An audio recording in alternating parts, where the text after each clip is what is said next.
vivant et l'animal. Ça m'a toujours marqué. Je me réjouis de t'écouter ce soir avec tes idées et ton raisonnement. Donc, Priscilla vous a dit que cette émission va être enregistrée. Donc, je vous remercie tous d'être là ce soir, que ce soit à la fois en Australie, en à Fidji ou en Papouasie-Guinée ou dans d'autres villes ou pays du monde. Je suis Serge Thomas, je suis la tête de liste de notre équipe Ensemble Maintenant, et cette conversation a lieu dans le cadre des activités qu'on fait dans notre campagne pour les élections consulaires qui ont lieu à la fin du mois de mai. Nous sommes, qui est Ensemble Maintenant? On est une liste de 11 personnes. Nous venons de 5 pays d'Australie. Nous avons entre 30 et 73 ans. Et j'ai fait un petit calcul. À tous ensemble, nous avons 256 années d'expérience en Australie. Donc, je voulais juste dire qu'on connaît l'Australie très bien et si on est élu, on pourra faire du bon boulot. Alors, autour de nous ce soir, il y a la plupart des colistiers, en particulier Priscilla qui est donc notre MC et nos 2 experts environnementaux et énergétiques, Pierre Lelong et Audrey Baruki. Je salue également les autres membres de notre liste qui sont là aujourd'hui, Gaspard, Philippe, Christine, Valérie, Romain, Sophie et Jean-Paul. Voilà. Et avant de passer la main à Priscilla, je tiens également à noter la présence ce soir de James Larson, qui est le conseiller climat du Premier ministre australien et qui nous rejoint donc James parle le français, il a été ambassadeur en Israël et en Turquie et il se joint à nous pour peut-être apprendre des choses d'un point de vue différent. Voilà. Donc, merci encore d'être venu ce soir et Priscilla, je te prends la parole. Oui, je vais faire juste une courte intervention pour juste préciser que aujourd'hui, on a décidé de se mettre ensemble pour représenter les Français qui vivent en Australie et que le concept d'organiser des événements, que ce soit en ligne ou live, surtout live, nous tient à cœur. Nous avons tous et toutes, nous 11, à cœur de participer au rayonnement de la France en Australie et être proche des Français en Australie. Serge et moi sommes passionnés de culture, d'événements culturels. Serge plus traditionnel, le cinéma, les concerts, et moi plutôt moderne, avec la réalité virtuelle qui est un formidable outil pour partager des histoires. Et c'est vrai qu'avec cette liste, on a chacun des atouts à apporter pour aider les communautés. Certains sont plus proches des écoles, certains ont plus un intérêt pour, comme ce soir, l'écologie. Mais en tout cas, on est tous ensemble, on partage les mêmes valeurs qui sont d'aider les Français, de les écouter et de les représenter. Donc voilà.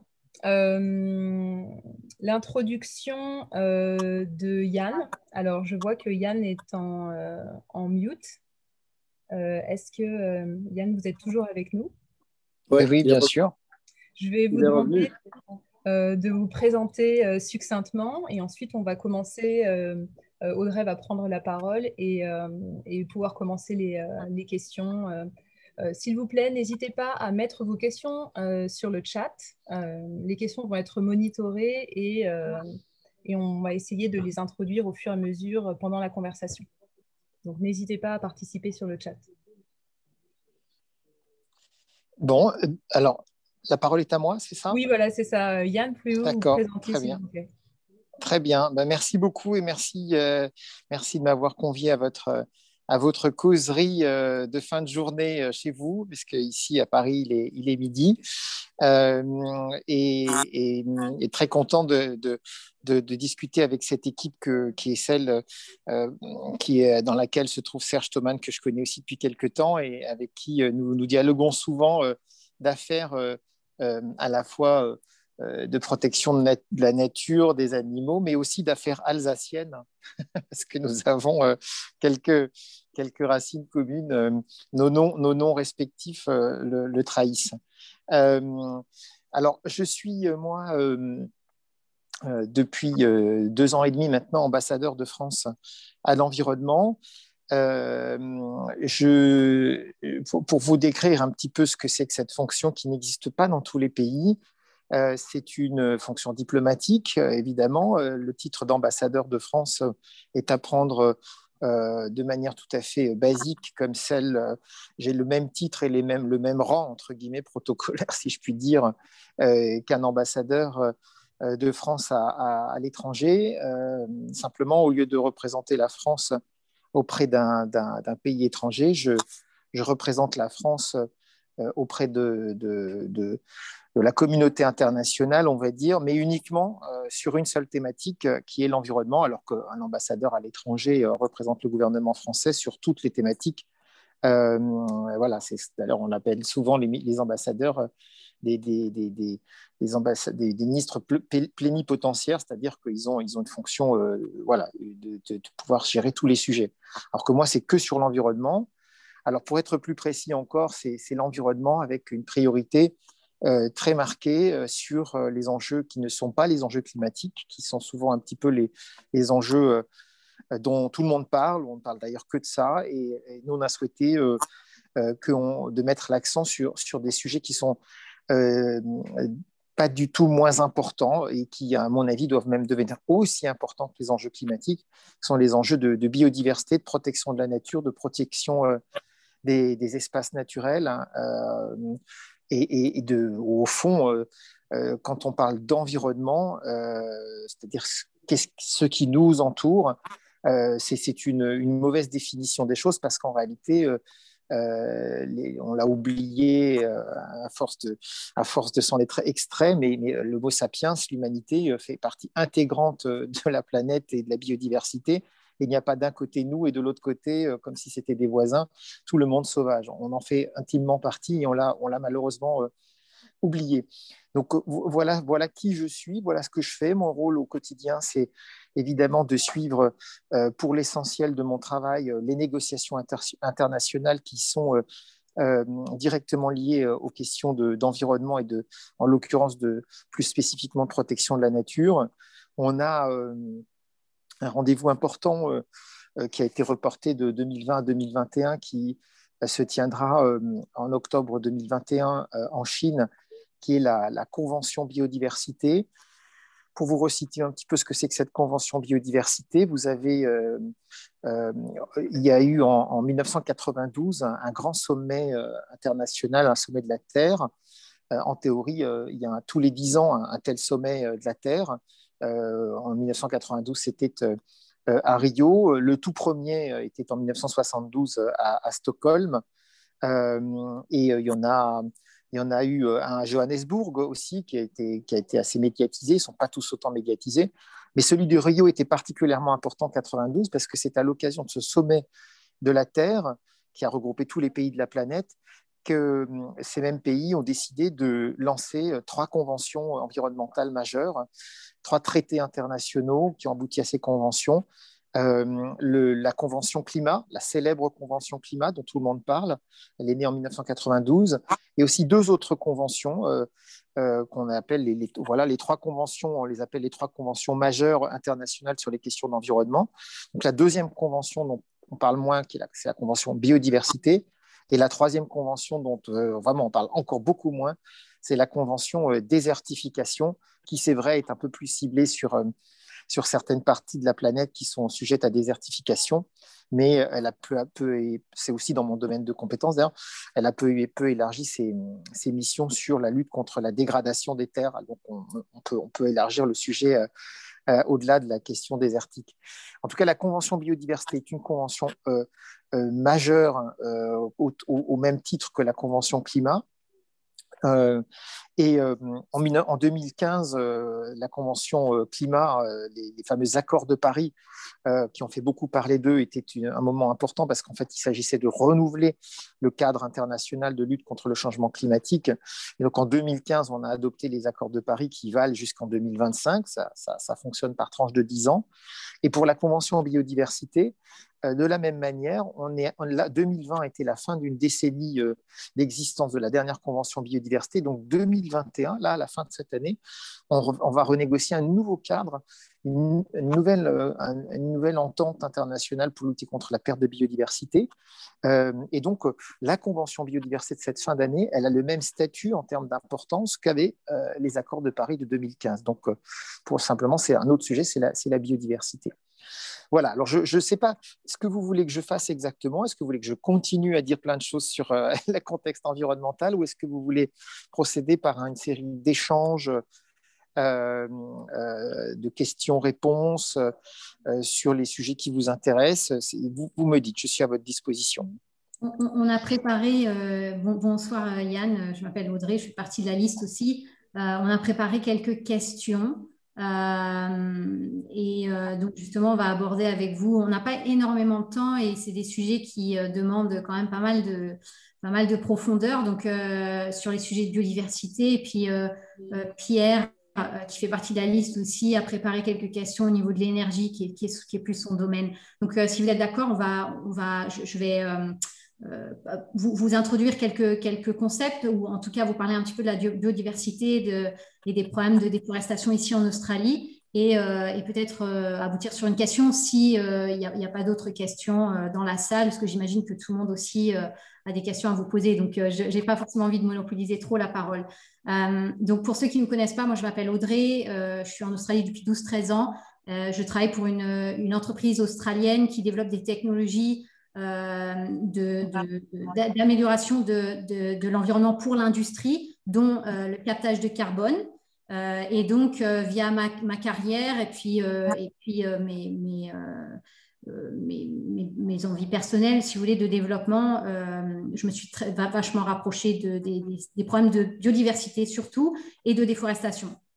En Australie, on est à peu près tous au courant qu'on a une biodiversité qui est assez incroyable. On a des animaux, on a une faune et une flore qu'on voit absolument nulle part ailleurs. Et pourtant, on perd des mammifères, on perd des plantes à une vitesse absolument effroyable.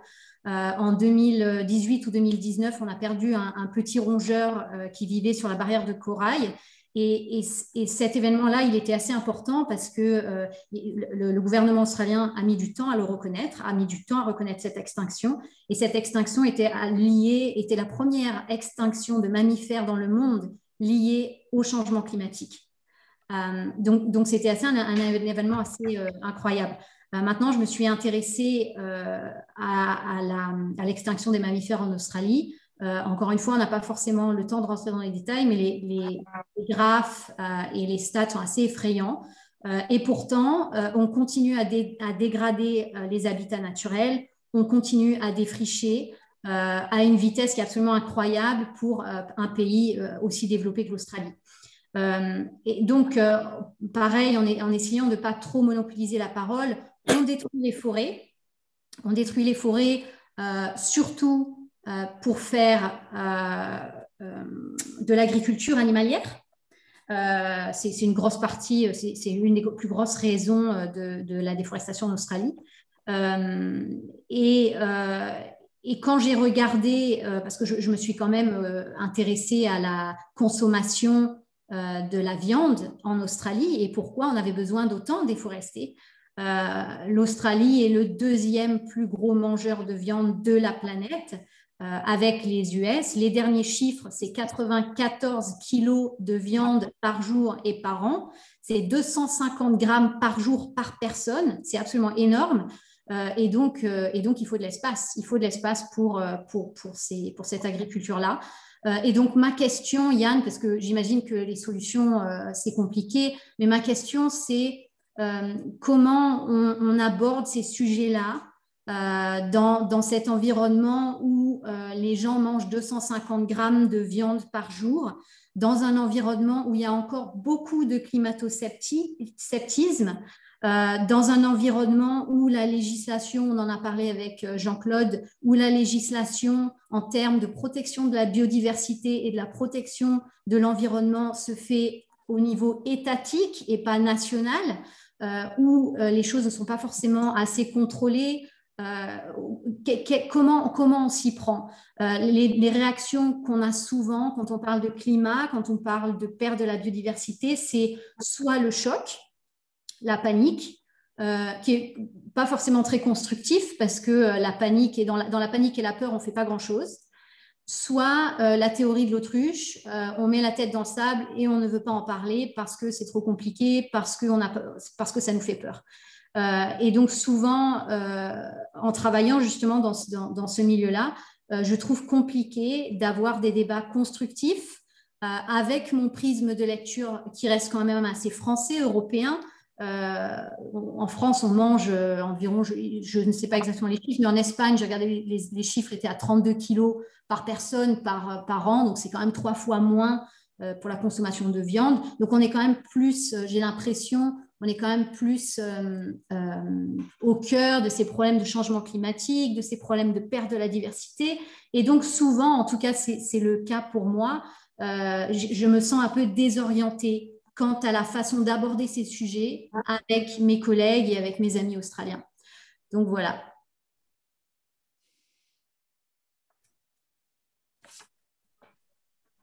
Merci. Moi, je constate que les problèmes que vous soulevez sont les mêmes qu'on a, malgré la différence de chiffres, vraisemblablement, effectivement, il y a une consommation de viande qui est peut-être moins forte en Europe, mais globalement, on est sur les mêmes situations. Alors, j'allais dire qu'entre la panique qui peut avoir pour conséquence c'est foutu, c'est plus la peine de faire quoi que ce soit, continuons comme avant, ou la tête dans l'autruche, c'est pas si grave que ça et on va s'en sortir de toute façon, quoi qu'il arrive, on sait pas comment, mais on va y arriver. Dans les deux cas, effectivement, on peut être dans une situation en fait de statu quo où rien n'avance. Donc, je crois qu'il y a une troisième voie possible qui est d'abord de faire partie de ceux qui adressent des messages, parce qu'il ne faut pas se taire dans ces cas-là, il faut relayer les constats qui ne sont pas des constats d'opinion, mais des constats scientifiques. Moi, je m'appuie pour l'essentiel dans ce que je dis sur les rapports scientifiques qui sont aujourd'hui maintenant unanimes. Et par exemple, je pense que le rapport international qui a été rendu en avril 2019 par un organisme qui s'appelle l'IPBES, c'est écrit IPBES, c'est, pour faire simple, le GIEC de la biodiversité, qui est moins connu que le GIEC, mais enfin, il a de bonnes raisons d'être mieux connu. L'IPBES est un organisme onusien en plus, hein, donc les rapports qu'ils rendent sont visés par les États onusiens, donc tous les États de la planète qui sont partis à l'IPBES et à la Convention biodiversité ont approuvé ce rapport, donc il est tout à fait porté, comme on dit. Et ce rapport, il dit des choses très simples. Il dit que les pertes de biodiversité constatées qui sont en accélération et qui sont dramatiques, hein, puisqu'on est au cours des 40 dernières années, 60% de pertes de biomasse au niveau mondial au cours des 40 dernières années. Donc, c'est considérable. Face à cette situation, évidemment, on voit bien que la courbe, si les 40 années qui suivent, on continue comme ça, il n'y aura plus du tout de monde sauvage. Et on sait, et les scientifiques le disent aussi, que les causes de perte de biodiversité, elles sont multiples. Mais une d'entre elles, c'est la perte d'habitat. Et la perte d'habitat et la destruction des habitats naturels, elle a en l'occurrence pour principale cause l'agriculture et les besoins de terre pour nourrir les 7 milliards d'individus et d'humains que nous sommes aujourd'hui sur Terre. Alors, rien d'inéluctable néanmoins, hein, nourrir 7 milliards d'individus et même 10 milliards d'individus, c'est tout à fait possible. Et d'ailleurs, si enfin, ceux qui disent qu'on est dans une situation dramatique et qu'on ne peut pas s'en sortir parce que aujourd'hui, déjà à 7 milliards, on dégrade massivement, donc à 10 milliards, ça va être encore pire. En réalité, ce qu'il faut simplement relayer, c'est de dire la courbe vers laquelle il faut aller, c'est que chacun de ces 7 milliards d'individus, on consomme moins. Il faut consommer moins de ressources naturelles qui sont épuisables et qui, évidemment, ne sont pas durables. Et consommer moins de ces ressources, c'est consommer différemment en réalité. On ne va pas arrêter de manger, on va simplement, il va falloir changer un certain nombre de nos habitudes alimentaires. Et ça, on le sait, je veux dire, à un moment donné, il faut le répéter, le dire et le dire encore. Donc, et plus on est nombreux à le dire, et plus ce sont aussi des décideurs qui le disent, qu'il faut manger notamment moins de viande, plus ça finit par percoler. Moi, je vois en France notamment un changement qui finalement est assez rapide, qui est un changement générationnel. Alors, je ne sais pas en Australie ce qu'il en est, mais je ne vois pas pourquoi ça serait différent. Mais il y a un changement générationnel qui s'opère, essentiellement parce que voilà, il y a beaucoup d'ONG, beaucoup de médias, beaucoup les réseaux sociaux, ils font beaucoup, qui expliquent les situations, qui donnent les chiffres, qui montrent, qui expliquent à tout le monde qu'on a une responsabilité individuelle par rapport à la dégradation de la planète. Et moi, je vois aujourd'hui dans les jeunes générations, les jeunes adultes qui aujourd'hui ont été biberonnés à ces messages à répétition qui leur sont donnés sur les dégradations des milieux naturels, ou maintenant encore un autre sujet qui est la maltraitance animale. Ça conduit peu à peu ces jeunes générations à faire des choix alimentaires différents, et de leurs parents notamment, et même qui font changer leurs propres parents. Et ça, je crois qu'il y a une tendance lourde, en tout cas en France, qui est en train de se dessiner, avec des chiffres qui parlent d'eux-mêmes, où il y a une baisse de consommation de viande, de fait. Alors, c'est vrai qu'on est dans une période qui est difficile du point de vue de ces changements, parce qu'ils se font à la fois rapidement, à la fois ce n'est pas seulement qu'une question de décision politique, c'est aussi un changement de décision de mentalité et de culture. Donc voilà, quand je dis que les jeunes générations changent leur alimentation, ce n'est pas une réglementation qu'il a mis en place, c'est d'eux-mêmes qui ont décidé de manger, de devenir végétariens ou de manger moins de viande. Et on a évidemment derrière les pouvoirs publics, leur rôle, il est d'accompagner ces mouvements. Il ne faut pas les contrecarrer. Je me bats aujourd'hui souvent contre des élus ou des responsables qui veulent contrecarrer cette tendance en invitant les gens à continuer à manger de la viande. Non, ce qu'il faut, c'est au contraire accompagner plutôt le monde de l'élevage à d'abord changer leurs pratiques, à produire peut-être moins de viande, mais une viande de meilleure qualité. Et donc, par voie de conséquence, à un moment donné, si globalement on produit moins de viande, on dégrade moins les milieux naturels, puisque voilà, les besoins sont moins importants. Mais en tout cas, ce qui est certain, c'est qu'on ne peut pas nourrir 10 milliards d'humains en extrapolant les modes de consommation occidentaux, notamment en matière d'alimentation carnée, à l'échelle de 10 milliards.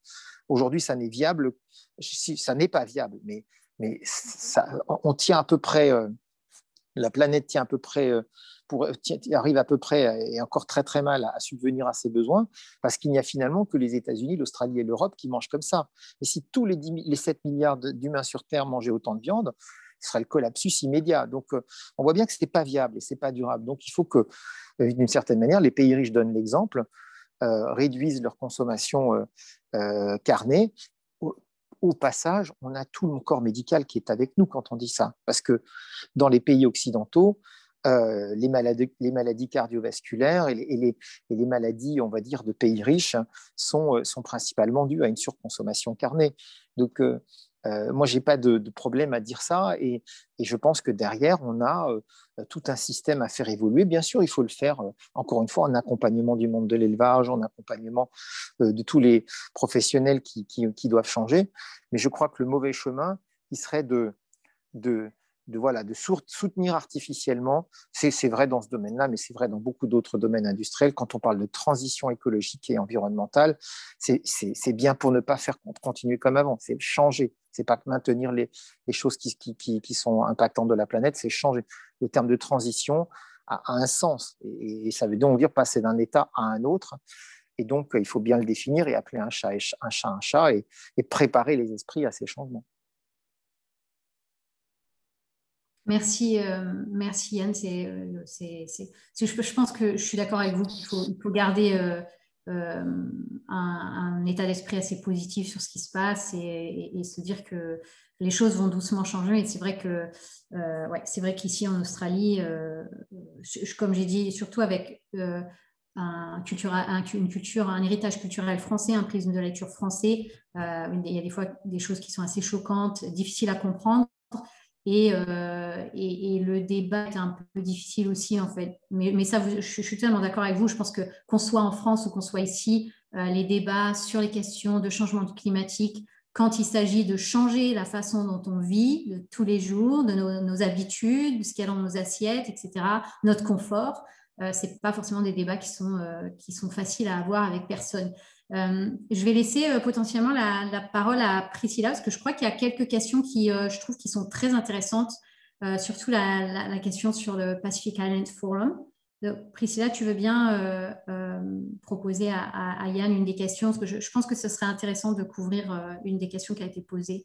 Oui, très bien. Alors, on a une question de Corinne qui s'intéresse en particulier au rôle de la France et des territoires français dans le Pacific Island Forum par rapport à l'action climatique. Donc, elle nous écrit que les îles du Pacifique sont déjà très affectées par le changement climatique et le gouvernement australien fait tout pour éviter la pression des îles membres du Pacific Island Forum qui lui réclament plus d'action climatique. Quel est le rôle de la France et des territoires français par rapport à ce sujet dans le Pacific Island Forum et comment la France pourrait-elle faire pression sur l'Australie à ce sujet? Alors, vous me posez une question sur un domaine qui n'est pas forcément celui où je suis le plus compétent, c'est les questions climatiques, mais néanmoins, la France a un grand avantage dans la diplomatie internationale, c'est que nous avons évidemment un réseau de territoires, de départements d'outre-mer extrêmement répartis sur l'ensemble de la planète. Ça fait que la France est le voisin d'énormément de pays dans le monde. Et notamment dans le Pacifique. Alors, nous, évidemment, on agit avec les pays avec lesquels nous avons des frontières communes ou en tout cas un voisinage de la même manière qu'on agirait avec n'importe quel pays. C'est-à-dire qu'on est évidemment dans une logique de respect des souverainetés, de la même manière que on n'apprécierait pas que certains pays nous disent qu'on doit faire et pas faire. De la même manière, on doit comprendre que on doit respecter aussi la façon de dire les choses aux pays avec lesquels on veut avancer. Après, la diplomatie, par définition, c'est un terme qu'on utilise souvent pour dire qu'il faut faire les choses avec doigté. C'était exactement cela. C'est-à-dire qu'à un moment donné, il faut convaincre. Il n'y a aucune solution autre que de convaincre. Hein. Et dans le dialogue qu'on a avec un certain nombre de pays, l'Australie en fait partie, je dis peut-être une généralité, mais c'est qu'il faut que tout le monde reste autour de la table de la discussion pour tous les sujets. En l'occurrence pour l'environnement, braquer un pays ne sert strictement à rien puisque le pays en question finit par quitter la table et à ce moment-là, il continue à faire pire tout seul. Alors que tant qu'on est en dialogue, on peut évidemment maintenir une forme de pression pour se dire, allez, on est sur la même barque, on avance ensemble, qu'est-ce qu'on peut faire ensemble? Et donc, le principe des coopérations et des dialogues diplomatiques sert à ça. Donc, sur le périmètre qui est géographique, qui est le vôtre, on a, nous, beaucoup d'enjeux marins qui nous mobilisent beaucoup avec l'Australie. On a des convergences aussi fortes. Il y a des sujets sur lesquels on a des divergences, ça, c'est tout à fait classique et ordinaire. Puis il y a aussi des sujets de convergence que je veux souligner avec l'Australie, parce que notamment, on défend ensemble la question de la protection des océans sur notamment des zones au sud pour vous qui évidemment sont les zones de grande richesse de biodiversité de notre point de vue, qui sont les zones antarctiques. Et on a des projets d'aires marines protégées extrêmement vastes qu'on défend avec l'Australie. Et ça, le lien avec le climat, il est assez fort en réalité, il ne faut pas le négliger. C'est que chaque fois qu'on crée des aires de protection d'espaces, qu'ils soient terrestres ou marins, en réalité, on maintient en vie des puissants puits de carbone. Parce que chaque fois que vous avez un endroit où il y a beaucoup de vie, beaucoup de biodiversité, la vie, elle a besoin de carbone. Donc, elle l'absorbe pour pouvoir, dans son mode de fonctionnement. Donc, quand vous maintenez beaucoup de vie, beaucoup de biodiversité dans un endroit, c'est un puits de carbone. Quand vous maintenez des sols riches avec beaucoup de bactéries, beaucoup de biodiversité, beaucoup d'insectes, beaucoup de vers de terre, c'est un puits de carbone. Quand vous avez des forêts denses, c'est un puits de carbone. Quand vous avez des océans avec beaucoup de vie dedans, beaucoup de plancton, il absorbe le carbone. Donc, ce sont des puits de carbone. Donc, un des grands chantiers de la lutte contre le changement climatique, il est de plus en plus, on commence enfin à le voir, on ne l'avait pas suffisamment vu, il est dans le fait de préserver la nature. La préservation de la nature, ça contribue à hauteur de 30% de l'adaptation, enfin de la captation, enfin de la gestion de la lutte contre le changement climatique. 30%, c'est énorme. Jusqu'à présent, on pensait que l'essentiel de l'effort pour le changement climatique, c'était les économies d'énergie, la réduction des émissions de gaz à effet de serre et le développement des énergies renouvelables. Et on se rend compte qu'en réalité, la protection de la nature, c'est une contribution à la lutte contre le changement climatique qui est énorme comparativement à tous les autres champs qu'on avait jusqu'à présent investigués. Donc, sur ce plan-là, sur la question de la protection de la nature, en tout cas, on a des belles coopérations avec l'Australie. C'est ce que moi, je constate aujourd'hui et que je veux souligner. D'accord, merci. Une question qui s'approche aussi peut-être de celle-ci, de Mathilde. Donc, merci à tout le monde pour vos questions sur le chat. N'hésitez pas à les poser. C'est vrai que parfois, prendre la parole en public peut être problématique, mais c'est vrai que là, le fait d'avoir le temps de les écrire, ça donne la possibilité de pouvoir s'exprimer. Alors, on a une question de Mathilde qui touche aussi un peu à les limites de ce qui est possible de faire. Donc vous, en tant que décideur, de grands décideurs sur les sujets de la lutte contre le changement climatique, au niveau de l'Union européenne et au niveau du monde, qu'est-ce qui est vraiment possible de faire à votre niveau et qu'est-ce qui vous dépasse un petit peu? La question est vaste. Hein. Oui. C'est vrai pour beaucoup de décideurs. C'est-à-dire qu'on peut à la fois beaucoup et à la fois on est très vite, on se heurte à la complexité des milieux dans lesquels on gravite. Moi, en tant qu'ambassadeur à l'environnement, je participe à des négociations internationales où la voix de la France pèse, bien évidemment. Mais la voix de la France, elle est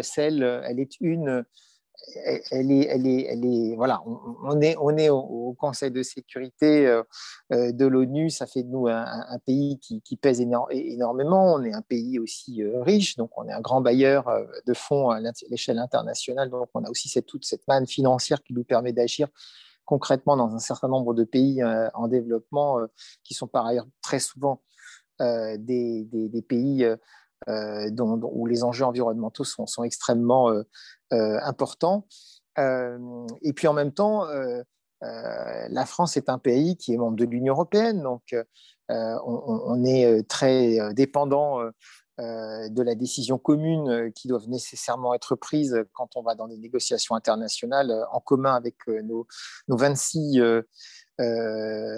partenaires de l'Union européenne. Donc, tout le monde le sait, c'est un secret pour personne qu'il est très difficile d'aboutir à des décisions fortes et partagées à 27.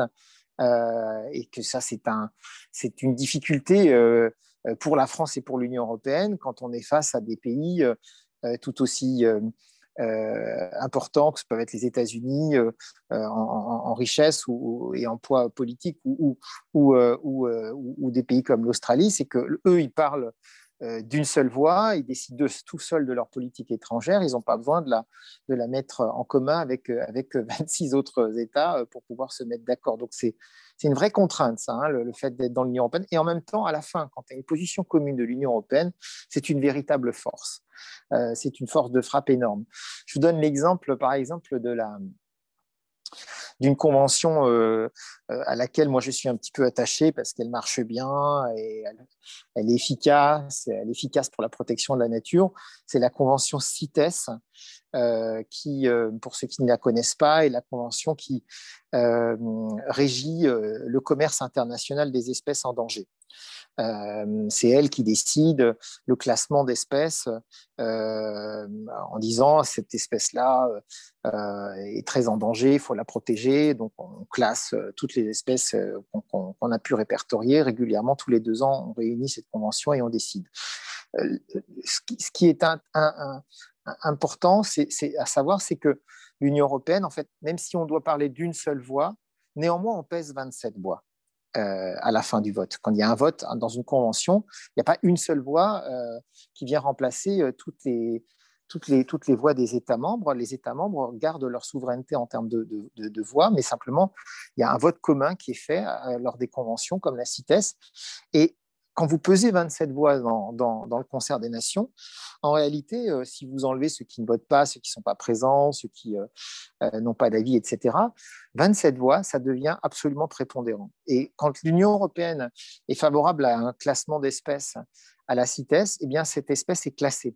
Quand l'Union européenne est opposée au classement d'une espèce, et qu'elle vote contre le classement d'une espèce, cette espèce n'est pas classée. C'est-à-dire que c'est l'Union européenne qui fait la décision à la CITES. Ça, c'est quelque chose que j'ai découvert à l'usage et qui fait de l'Union européenne, évidemment, qui lui donne un poids politique déterminant à l'échelle internationale sur un exercice qui est la préservation des espèces du fait du commerce. Donc, c'est très lourd. Hein. C'est grâce à ça qu'aujourd'hui, on a, grâce à cette convention aujourd'hui, on est en train de peu à peu gagner la bataille de l'ivoire, par exemple. C'est pas gagné, hein, mais on est vraiment en train de cranter des choses de manière assez forte. On va fermer le commerce intérieur de l'ivoire dans l'Union européenne. On a bon espoir d'être suivi par beaucoup d'autres pays. Les États-Unis ont décidé de fermer le commerce intérieur de l'ivoire chez eux. La Chine a pris cette décision. C'est incroyable, mais la Chine a pris cette décision. Et peu à peu, on espère que tous les pays destinataires d'ivoire vont fermer leur commerce intérieur, de sorte qu'à la fin, il n'y aura plus de débouchés pour les braconniers et pour tous ceux qui tuent des éléphants en Afrique. Donc, c'est une victoire qui montre que ça avance, qu'on crante des choses et qu'on peut avoir du pouvoir quand on s'en saisit là où il est. Voilà, donc le pouvoir dont je dispose, il est celui que la France a dans ses conventions internationales. Il y a évidemment un des points importants, toujours le même, c'est que si on veut être écouté, la diplomatie, c'est être convaincant et être écouté et être crédible. Et être crédible, ça passe aussi par le fait qu'on est chez nous exemplaire. Vous voyez, par exemple, la prochaine convention biodiversité, nous, on porte un objectif qui est de convaincre l'ensemble des États de la planète à dire on va protéger ensemble. Tous ensemble, on va protéger 30% de la planète. 30% de la planète, air terrestre, air marine. On va faire on va sur ce 30% de la surface de la planète, on va faire des réserves naturelles, des aires protégées. Pour permettre à la biodiversité d'être conservée. Nous, on porte cet objectif avec l'Union européenne, on porte cet objectif et avant même d'avoir dit qu'on portait cet objectif, on l'a décidé pour nous-mêmes. Donc la France a décidé pour elle-même de protéger 30% de son territoire marin et terrestre, ce qui est évidemment considérable. Mais si on ne fait pas nous-mêmes les choses, on ne peut pas dire après aux autres faites ça, mais moi je ne vais pas le faire parce que moi je ne peux pas. Il faut être crédible dans ce qu'on fait et nous-mêmes pour le porter à l'international. Donc la crédibilité, c'est très important et de ce point de vue-là, dans des débats internes, on aura toujours des ONG ou des partis politiques qui diront qu'on n'en fait pas assez, mais ce qui est intéressant quand on fait de la diplomatie et qu'on voyage beaucoup, c'est qu'on se rend compte que l'expression quand je me regarde, je me désole, et quand je me compare, je me console, elle a tout son sens quand on est en diplomatie. Merci de cette réponse, Yann, et aussi de partager quelques bonnes nouvelles avec nous. Ça fait du bien aussi d'entendre les choses qui se passent bien, les choses qui évoluent, d'entendre aussi des discours qui vont dans ce sens-là. Pierre, je sais que tu travailles dans l'énergie et que tu avais des questions très intéressantes sur ce sujet. Oui, bonjour à tous. Enfin, bonsoir à tous pour la plupart d'entre vous. Donc, je m'appelle Pierre Lebon, je suis dans la liste avec Serge, Priscilla, Audrey et certains autres qui sont là ce soir. Donc, pour me présenter brièvement, ça fait 5 ans que je suis en Australie et je travaille plus précisément dans la transition énergétique. Donc, ça va plutôt toucher des questions plus larges de changement climatique via les émissions de gaz à effet de serre.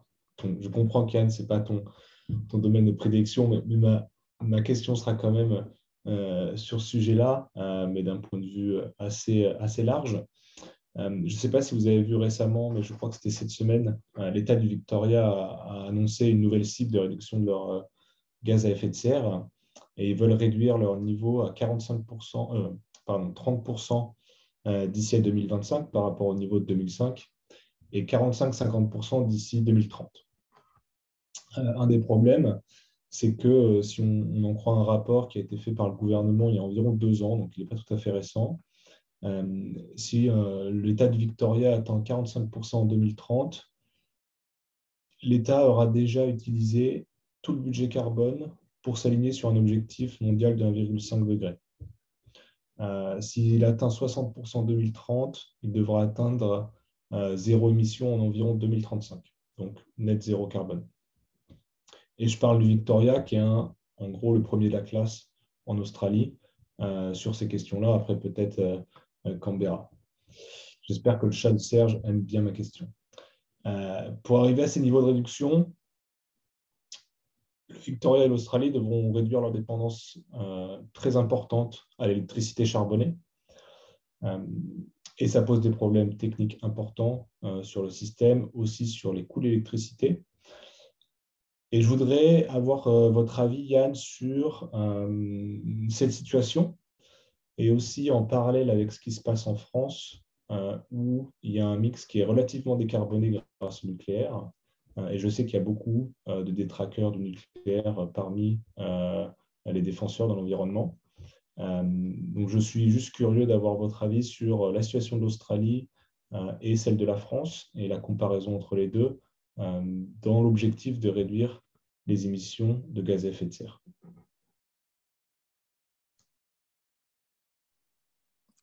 Ok, tu peux garder le chat, Serge, hein. Il a droit tout à fait d'être présent à une visioconférence dans laquelle on parle de la protection du vivant et des animaux. En plus, il a une super tête. Oui, alors ce qui est intéressant, c'est que les objectifs, effectivement, de l'État de Victoria et de la France et encore plus de l'Europe sont assez voisins.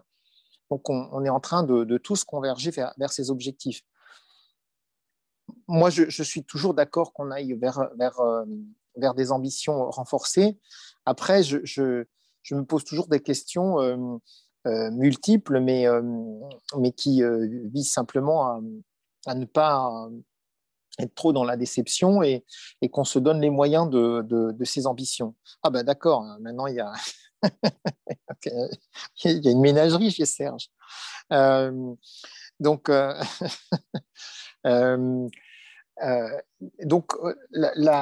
que je veux dire par là, c'est que je me méfie beaucoup des objectifs à 10 ans, 20 ans, s'ils ne sont pas assortis, évidemment, de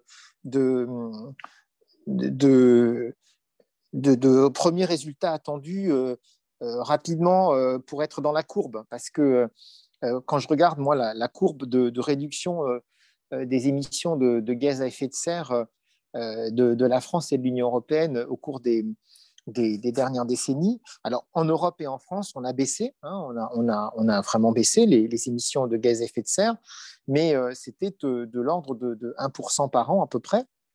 Alors que là, les nouveaux objectifs qu'on se donne, c'était d'abord moins 40%, maintenant c'est moins 55% au niveau de l'Union européenne. Donc, vous voyez, on est sur des objectifs qui sont assez voisins avec ceux que vous avez cités en Australie. On doit du coup, si la courbe faisait ça, elle devra faire ça demain. Donc, il faut augmenter l'effort en le multipliant quasiment par 3 pour atteindre ces objectifs à 2030 qui sont évidemment faramineux. Alors, encore une fois, moi, je trouve que c'est bien d'afficher des ambitions.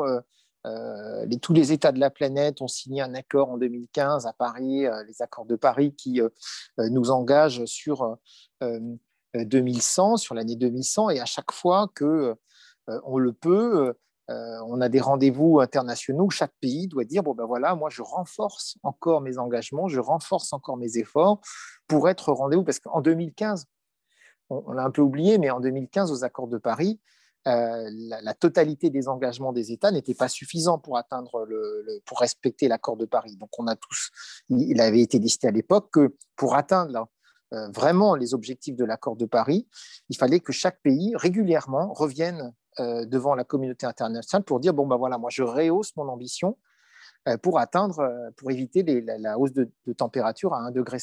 Bon, la réalité c'est qu'aujourd'hui, par rapport à l'année de référence 1990, non, l'année de référence est un peu plus haute, mais aujourd'hui, on sait qu'on a à peu près, par rapport à l'année de référence qu'on a adoptée, on sait qu'on a déjà pris 1 degré dans la vue. Donc, les 1,5 degré, on est vraiment en train d'y aller.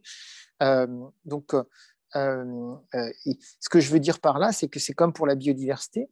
Quand on prend des engagements à 10 ans, il faut voir d'abord, il faut regarder 10 ans en arrière la courbe qui existait pour savoir quel est l'effort que dès l'année suivante, il va falloir qu'on commence à prendre. Parce que si on reporte à plus tard, parce qu'on se dit, voilà, on s'est engagé sur 2030, donc on est tranquille, on est en 2021, on verra ce qu'on fait quand on commencera à approcher de 2030. Non, pas du tout. Si on fait ça, et c'est ce qu'ont fait beaucoup de décideurs jusqu'à présent, c'est qu'évidemment, on va se retrouver en 2030 à constater qu'on n'a pas atteint les objectifs.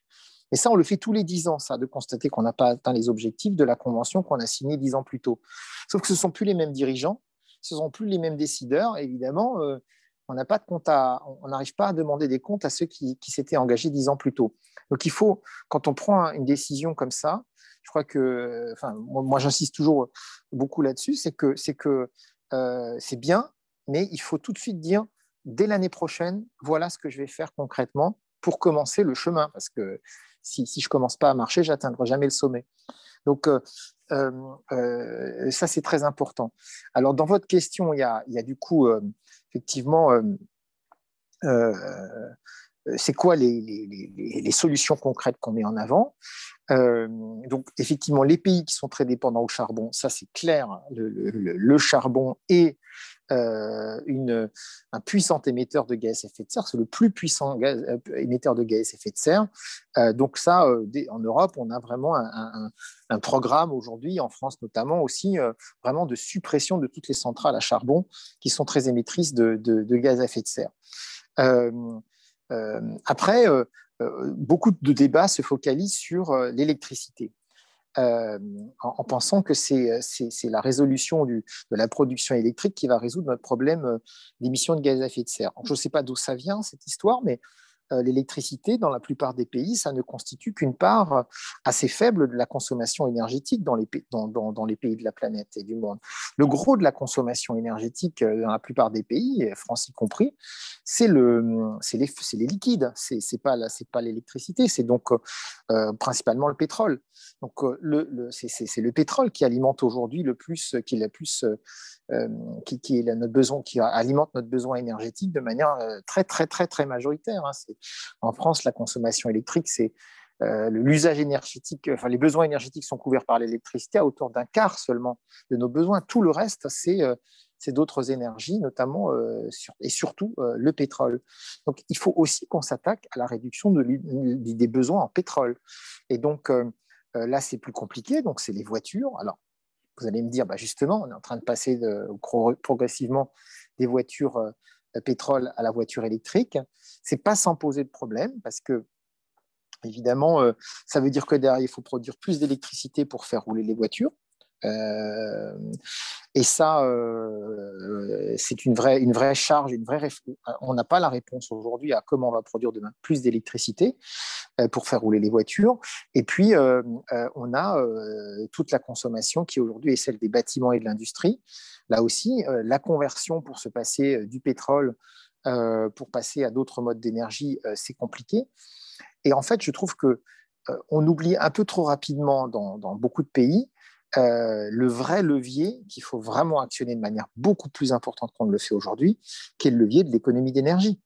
On a fait des efforts, mais voilà, la vitesse à laquelle on va n'est pas assez forte. Il faut évidemment aller beaucoup plus loin dans les économies d'énergie. On a encore beaucoup trop de passoires thermiques dans le bâtiment. On a encore beaucoup trop de surconsommation énergétique dans le domaine industriel. Donc, il y a beaucoup d'efforts à faire encore dans la réduction de la consommation énergétique. On peut faire énormément d'efforts et de réduction de gaz à effet de serre en choisissant de manière beaucoup plus forte le chemin des économies d'énergie et puis des besoins aussi. On ne réfléchit pas assez à nos besoins, mais je ne suis pas sûr qu'on ait toujours besoin d'énergie pour tout. Moi, j'ai visité à plusieurs reprises, notamment des bâtiments qui se climatisent tout seuls sans avoir besoin de climatiseurs ou qui utilisent des systèmes de chauffage naturel à travers des vitrages qui sont bien orientés vis-à-vis du soleil. Donc, et puis surtout, l'isolation d'un bâtiment, elle peut être extrêmement puissante et réduire quasiment à zéro les besoins énergétiques. Donc, on a des chantiers énormes devant nous qu'on n'utilise pas trop et on se réfugie un peu trop facilement dans des énergies renouvelables ou des motorisations électriques qui, en réalité, posent énormément de problèmes aux sociétés parce que d'abord, ce sont des coûts faramineux. Moi, je vois, par exemple, en France, on plaide beaucoup pour le nucléaire, mais aujourd'hui, les normes de sécurité qui s'imposent à l'industrie nucléaire nous obligent à aller vers des solutions techniques qui sont ce qu'on appelle l'EPR. Et on se rend compte que l'EPR, aujourd'hui, est extrêmement coûteux. Enfin, l'EPR qu'on a construit à Flamanville ne cesse d'allonger sa facture. Et donc, c'est un vrai sujet budgétaire. C'est est-ce qu'on a les moyens de remplacer toutes nos centrales nucléaires par des EPR? C'est un coût extraordinairement lourd qui, qu'on soit pro ou anti-nucléaire, pose une question vraiment juste financière à un moment donné et budgétaire. Et les solutions d'énergie renouvelable, là aussi, moi, je pense qu'il faut aller à fond dans les énergies renouvelables, mais il ne faut pas rester dans la logique qu'on va remplacer tous nos besoins qui sont carbonés ou nucléaires par des solutions qui seraient décarbonées ou renouvelables. Parce que on ne va pas y arriver. Il faut vraiment baisser nos besoins parce que, vous voyez, moi je vois la polémique qu'il y a en France sur les éoliennes. C'est compliqué de développer de l'éolien parce que ça nécessite des surfaces énormes, ça nécessite énorme, ça nécessite des surfaces énormes, mais quand on plante un champ d'éolien, il est visible à des kilomètres à la ronde et ça passe pas. Les gens n'aiment. En Australie, vous avez certainement des grandes surfaces qui sont pas très habitées, mais en France, c'est pas le cas. En France, c'est très peuplé, donc très vite, on est confronté à l'opposition d'habitants qui ne veulent pas de cette énergie. Et pour les voitures électriques, on a besoin, ou pour tout ce qui est aujourd'hui basé sur les énergies renouvelables ou sur l'électrique, on a besoin de batteries. Et les batteries, là aussi, c'est bien, mais c'est en termes de ressources naturelles un vrai sujet aussi, puisqu'il faut aller chercher des terres rares. Les terres rares, on va les chercher dans des pays qui vont faire des mines monstrueuses et gigantesques pour chercher les terres en question. les minerais recherchés, et on détruit la nature de manière très, très importante. Et les perspectives de développement des batteries, si encore une fois, on fait des extrapolations sur les besoins de demain de remplacer par exemple tout le parc de véhicules thermiques par des parcs de véhicules électriques, c'est pas jouable d'un point de vue de la biodiversité, de la protection de la nature. Donc en fait, c'est pour ça que je dis qu'il faut avancer sur deux pieds, il faut avancer sur la transition énergétique, certes, mais ne pas oublier que pour s'en sortir,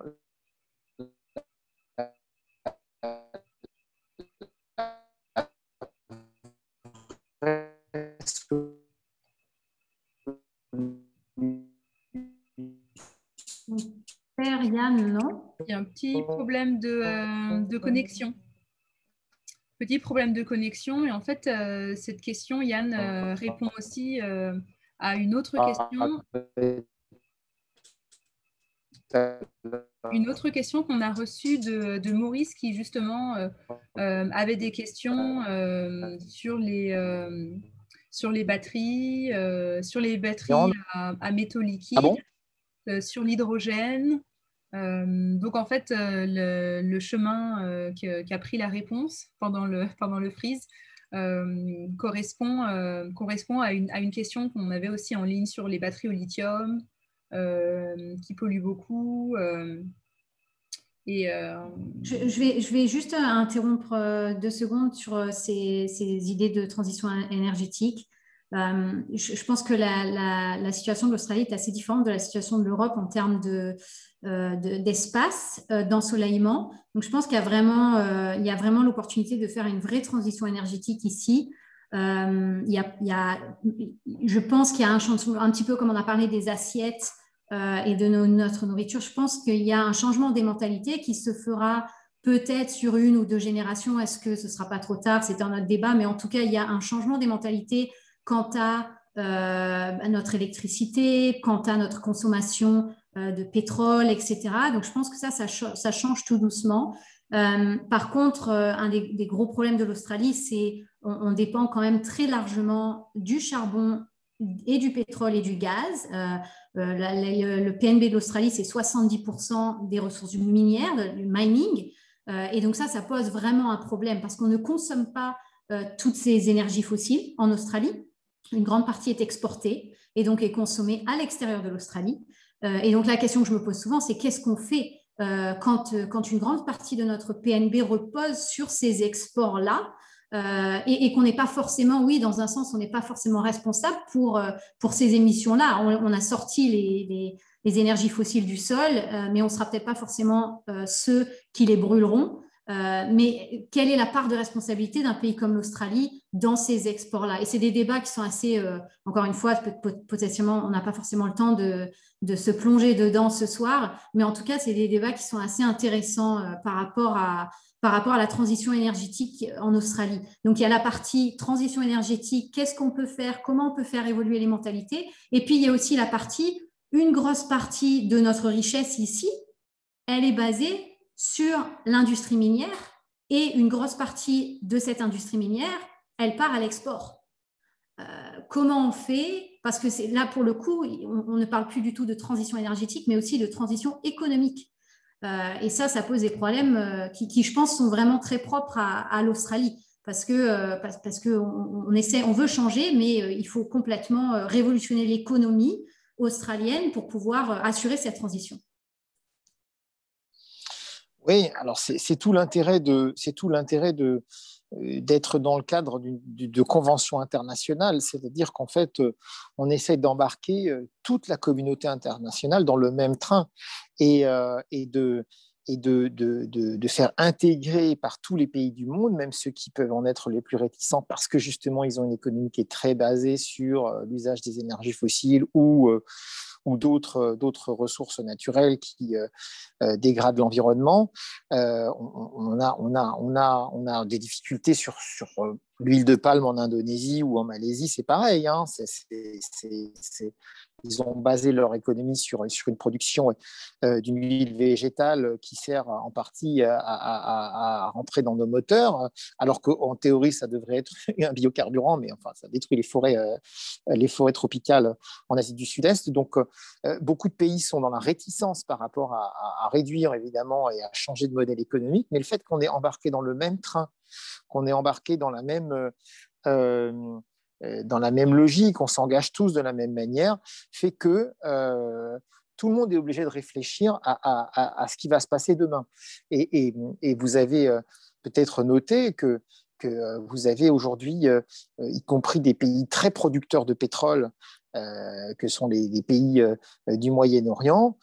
Beaucoup de ces pays investissent énormément d'argent aujourd'hui à travers des fonds souverains dans leur économie de demain. Ils se projettent, en fait, ils font des prospections sur de l'après-pétrole, en réalité, parce que tout le monde est déjà dans un chemin. Alors, est-ce que c'est cynique, positif, négatif? J'en sais rien, mais ce que je constate, c'est que beaucoup de compagnies pétrolières se projettent sur l'après-pétrole.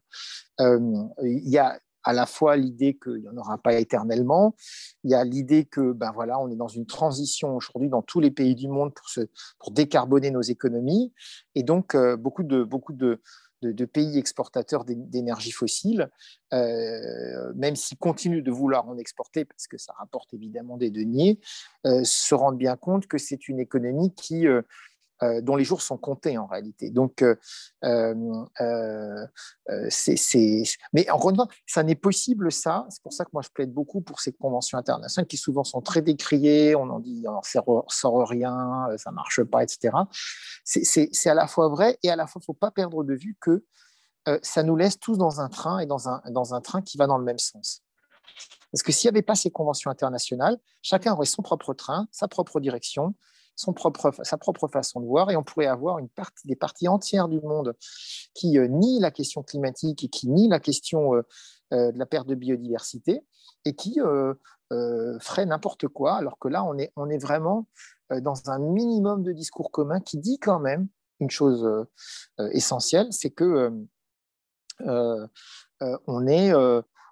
y a un réchauffement climatique, ça fait consensus, et il y a une perte de biodiversité, ça aussi, ça fait consensus. Et les pays, il y en a quand même qui sont dans le déni, ils sont ultra minoritaires aujourd'hui. On met toujours en exergue les États-Unis de Donald Trump qui était climato-sceptique, ou aujourd'hui le Brésil de Jair Bolsonaro qui nie aussi les enjeux environnementaux, mais ils sont ultra minoritaires. C'est vraiment la très grande majorité des États de la planète aujourd'hui conviennent du fait qu'il y a des problèmes environnementaux que nous avons la responsabilité de régler tous ensemble. Donc, c'est ça qu'il faut retenir, même si, encore une fois, il peut y avoir des impatiences, il peut y avoir des critiques sur le fait qu'on ne va pas assez vite, que la planète continue de se dégrader.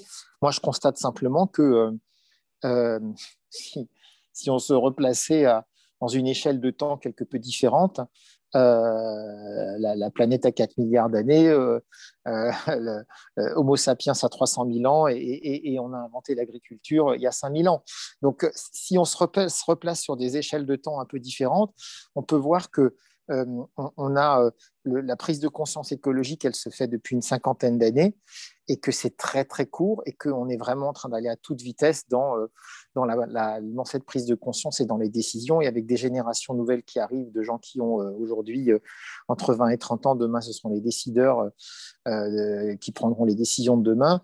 On voit bien que ça va très vite, Moi je suis plutôt optimiste, même si je crois qu'il faut aussi préparer les esprits à des dégradations environnementales et des phénomènes climatiques qui vont, dans les 10, 20, 30 prochaines années, nous donner le sentiment que tout va mal, quoi. Mais je pense que les décisions sont en train de se prendre. Bon, c'est super de pouvoir finir sur quelques notes positives, à la fois sur les changements générationnels qui, on espère, vont amener du changement et nous conduire dans une direction plus rose. Et en même temps aussi de savoir et de se rendre compte qu'au niveau mondial, il y a plus de pays qui sont conscients qu'une minorité de personnes qui sont encore dans le déni au niveau étatique. Alors, je vais donner la parole à Serge parce qu'il a une petite surprise. Donc, j'ai une surprise pour Yann. Alors, une petite minute, quelques secondes. Alors, Yann, regarde bien. Le suspense. On a besoin d'un sound effect, Priscilla. Ouais. Ouloulou. Ouh là là. Alors, comment je vais cliquer pour... Oui, c'est ma photo de classe, ça. Oui.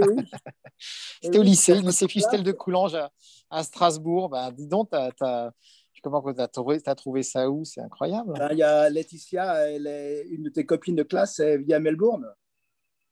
Ah, Laetitia Hoffman. Oui. Ah, tu l'as retrouvée, c'est génial. Bah, tu l'embrasseras de ma part. Ouais, mais je suis là. Hein. Tu es là? Tu es où? Où c'est que tu es? Bah, chez moi. Melbourne.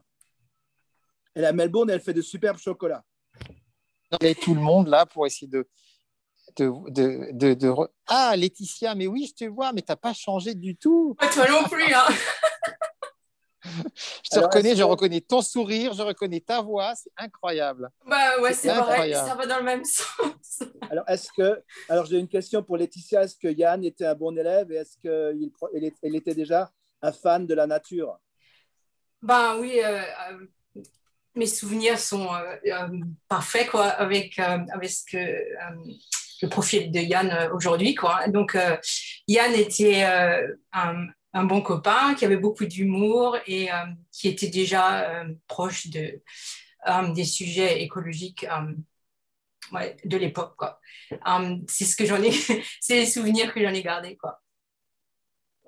Ça me fait très très plaisir à la fois de voir la photo et puis de voir Laetitia avec qui il va falloir qu'on se raconte plein d'histoires de copains de classe pour savoir ce qu'ils sont devenus les uns et les autres.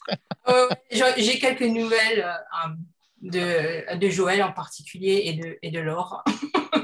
Ah ben voilà. Bon, on va pas faire le private discussion avec devant tout le monde, mais on va s'en reparler. Ouais. Donc, je voulais terminer cette discussion fort intéressante. Et donc, Yann, tu as terminé sur une note un peu positive. Et puis, je voulais te surprendre pour te remercier d'être parmi nous, de te montrer quand tu avais 16 ou 17 ans. Et donc, comme dit, quand on a envoyé l'email à tout le monde pour dire que que tu allais participer à notre conversation, Laetitia elle est tombée par terre.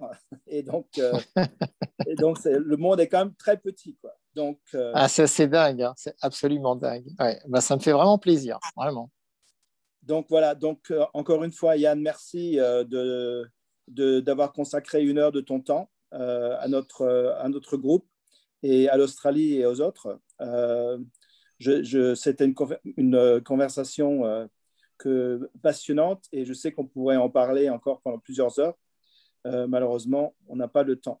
Et donc, encore une fois, Yann, merci. Et surtout, merci à toutes les personnes qui... Alors, est-ce que James, je vois que James vient de réapparaître, le conseiller du Premier ministre.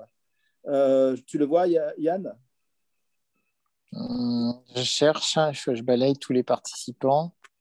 Voilà, il lève la main. Est-ce que je suis de... Ah oui, bonjour à vous.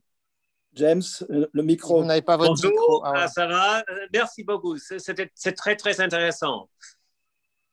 Est-ce que tu as appris quelque chose, James?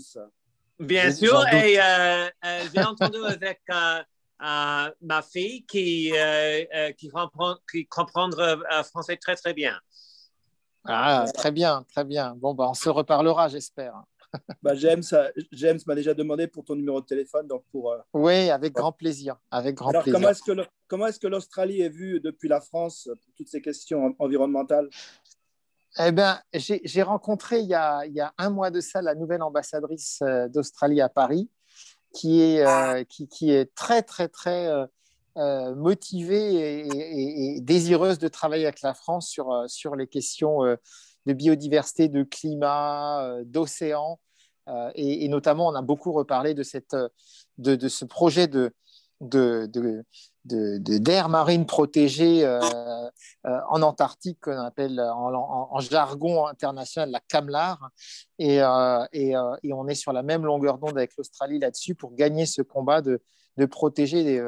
C'est très énorme. C'est une énorme aire marine protégée en Antarctique. Et il y a énormément, contrairement à ce qu'on peut penser dans des mers froides, il y a énormément de vie et de biodiversité.